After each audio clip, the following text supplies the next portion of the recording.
Let's go. Let's talk some toys in here. Hey, what's going on, everyone, today? Hey, how's it going, everybody, today? It's the Man-Child. Okay, so today for review, we're going to take a look at the new Masters of the Universe Cartoon Collection Shadow Weaver figure. So check it out. We finally get Shadow Weaver added to the cartoon series. Pretty cool. I was hoping they would add her, and they finally did. And yeah, I always found her fascinating, going back to the Cher animation. A few times she came along, like a floating witch, or in this case, they call her the evil mistress of dark magic. So she's obviously a witch of dark magic. I always liked her, the hood, the black face with the yellow eyes inside the hood. That overall dress design with the bright red colors, green hands, and the idea that she just floats, something cool about it. Now, I think this one just sits on the, as far as the lower part of the gown, or the robe, just sits on the ground. It doesn't have a figure base. I don't think so, like the Masterverse one does, that I'll bring in and compare later. But still cool, we do have her added to the line. She also comes with a spell book and a wand. And of course, like all the cartoon collection figures, she comes on a standard card with the Hordak in the background, a Master Universe logo. And these are very thick, by the way, as far as her build. And here's a quick look at the art on the back of Shadow Weaver's packaging. So we can see Shadow Weaver using that book of Eldritch, which was used in the Eldritch Mist episode with the Cher animation. Then dropping down to the left-hand side, we can see some picture illustrations, once again, of Shadow Weaver holding that Eldritch book. And of course, she has a spell-casting wand, and she can twist into powerful battle positions. She doesn't have any other action features. And moving over to the right-hand side, here's a quick look at the cross-sale of all three figures that's included with this newer cartoon collection wave of the Origins. So, before we take a look at Shadow Weaver and all her accessories, she comes with a new comic called Final Fright. Same comic I showed in my Whiplash video, so I'm just going to breeze through it real quick. Alright, just a quick look at the cover. We have She-Ra, Shadow Weaver, Bow, and Whiplash. Just going to flip, and I'll bring it up close. You want to pause and read it if you haven't seen it already. A lot of cool stuff going on. Hordak, see the blaster. Manosaur, Catra. Yeah, Manosaur too. I wish we would get one in the Origins. Been teased a few times. Do one of these.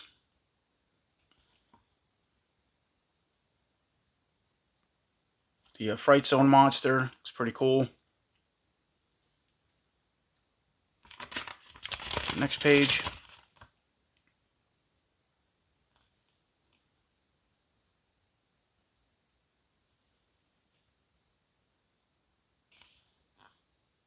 Next. Yeah, it looked like a battle armor, like a cartoon version of Battle Armor Skeletor or something. Looks pretty cool.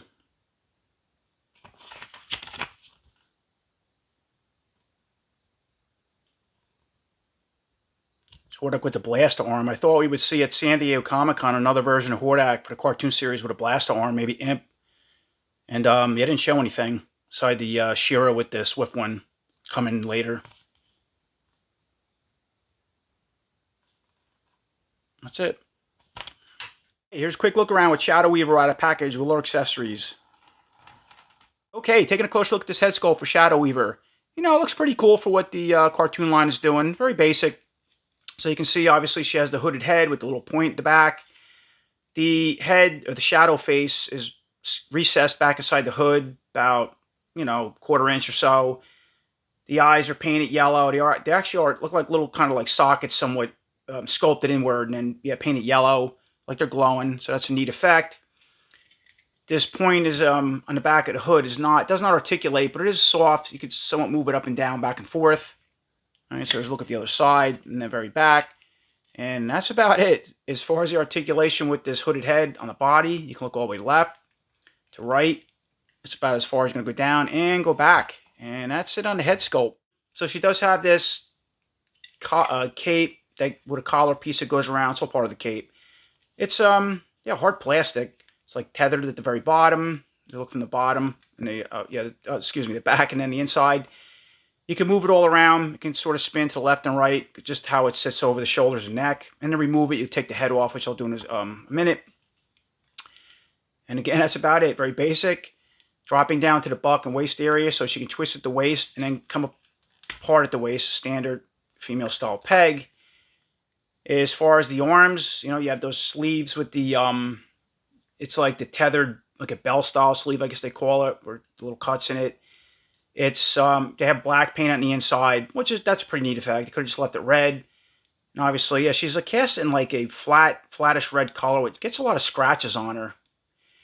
As far as the arm articulation with the sleeve on the body, and go all the way up, down, forward, go back, and then you'll hit the cape. So you just got to move it to the side and go all the way back. You can bend at the elbow all the way up to the face and down to the center of the chest and body. Spin it outward, straighten it out. Pretty good articulation, I got to say, just the movement of the arms around the body, even with that big sleeve. And then she has 2 weapon gripping hands that can spin, and the hinge joint on this hand can go, let me see something. Looks like it can go up and down. Yeah, go up and down, but it can't really do much because the sleeve catches it. It's better if you go this way. No, it's kind of strange, so you can't do a lot with it.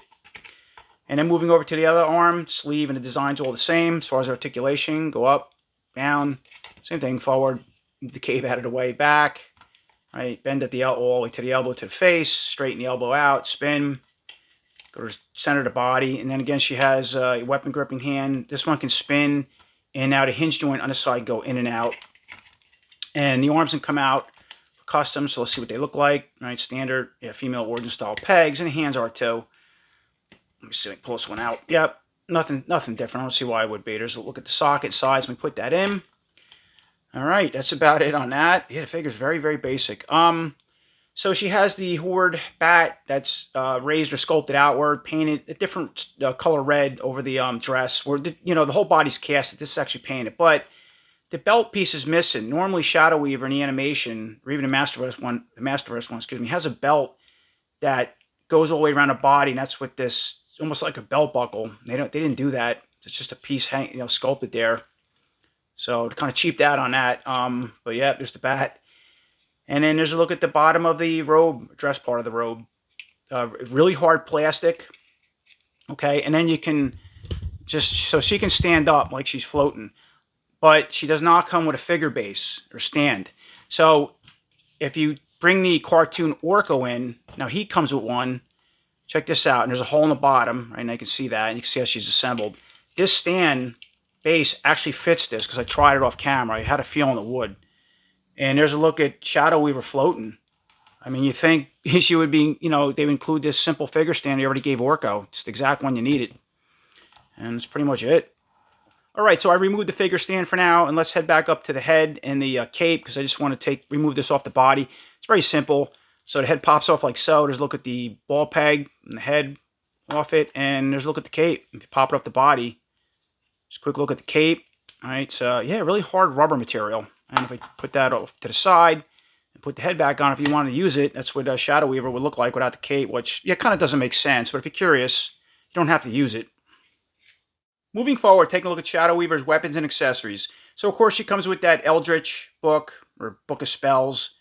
Has some scriptures and little symbols in it for spell casting. That's fun. I like seeing stuff like that. It's, it's like sculpted to where the book is open to middle of the pages. It's not paper, obviously. They don't flip. That would be cool if a couple of them could move or something like that. They could snap out and you'd have other little symbols and pages. And then here's a look at the cover, right? And then the back of the book. So that's a pretty fun piece. And then she comes with the iconic spellcasting wand. It's just cast in a flat gray, pretty soft plastic, and has some extra lacing that's painted in black wrapped around it or painted. Once again, taking a look at Shadow Weaver. Of course, I put the spellcasting book in the left hand. I screwed the wand in the right. And you notice, even with that little hand, she can hold the book pretty well. You got to put the hand in the center of the book and then push it all the way down to hold it upright like she's getting ready to cast a spell. At first, I had trouble holding it. I was like, oh, don't tell me the hands can't hold this book. But yeah, they do. At least that one does. And I just put the, obviously, wand in that hand. And then, I don't know how it would work in this side. Should be the same. I'm just doing it like the art. But again, just give you an example. You can see that hand. If you push the book with the thumb on the inside like that, see, that's how she would hold it. Okay, jumping ahead and taking a look at a couple comparisons. So as far as Shadow Weaver comparisons, the only thing I have to compare to her, out of package anyway, I have a Classics one, but she's still on card, is the Masterverse Princess and Power inspired Shadow Weaver against our cartoon Shadow Weaver. And there's a look at those two together. Yeah, they did a great job on this. I mean, the details are, it's sort of came from the cartoon, but a lot more going on, obviously. She has lines on the dress, rubber. She come with a base. Now you can see the bat. See, it has a belt sculpted all the way around it. I mean, it's a lot of detail. This one, I didn't expect that for this, but I did expect the belt. She has a different wand, a casting effect. The nails are painted on her, where, yeah, this one's not. I should have mentioned that. Oh, I had this robe piece backwards. I had to turn around. And speaking of robes, or capes rather, excuse me. Check that out. She has a cloth one, and she has the plastic one, as you can see. A different hood design. This articulates, I believe. I think it, oh no, it doesn't. I thought it did. And then for one last comparison or cartoon Evil Horde lineup, here's a quick look at all the Horde members that's currently in the cartoon series. And now, of course, we have Shadow Weaver. So, yep, Shadow Weaver. We got Catra, Hordak, Mantena, Leech, Grizzlor, and Voltak. So it's a good start to this series. You know, they're really pumping a lot of Horde out. But, yeah, I think Mattel said they're going to focus more on the 2000X Origins line coming out later this year into next year. And they said they are still going to continue the cartoon series, but I don't know how, like, what they expect as far as more figures, whether it's from the Horde or anything. You know, if they're going to focus more on the 2000X, which I'm looking forward to. But I'd really like to see them build out more Horde. I like to see Modulok, Multibot, you know, Horde Trooper. There's so much stuff you can do. I guess time will tell, and they just look so cool together. But I guess, you know, scratch another one off the list, and a Shadow Weaver. Overall, she came out okay, you know. I mean, it is pretty basic, you know. As I said a couple times, it does what it has to do. I like the spellcasting book, the wand, you know, the sleeves, yeah, the way the face is sculpted inside the head. Kind of wish they would have sculpted the belt around with the bat. I mean, it's little things like that. It's not terrible, but just, yeah, I think would have made it better. And most of all, she should have come with a figure stand like Orko came with. They could have just used the same exact one because that's the one that fits and makes her float. And so you either got to sacrifice one for my Orko or buy a second figure, rig something up to make her look like she's floating. I mean, you don't have to. She could just sit on top of the rope, the dress rope part, but she should have come with a figure stand. It's really my biggest gripes with this figure. Otherwise, cool to see Shadow Weaver added to the cartoon collection. So as always, I appreciate everybody watching. And until next time, take care.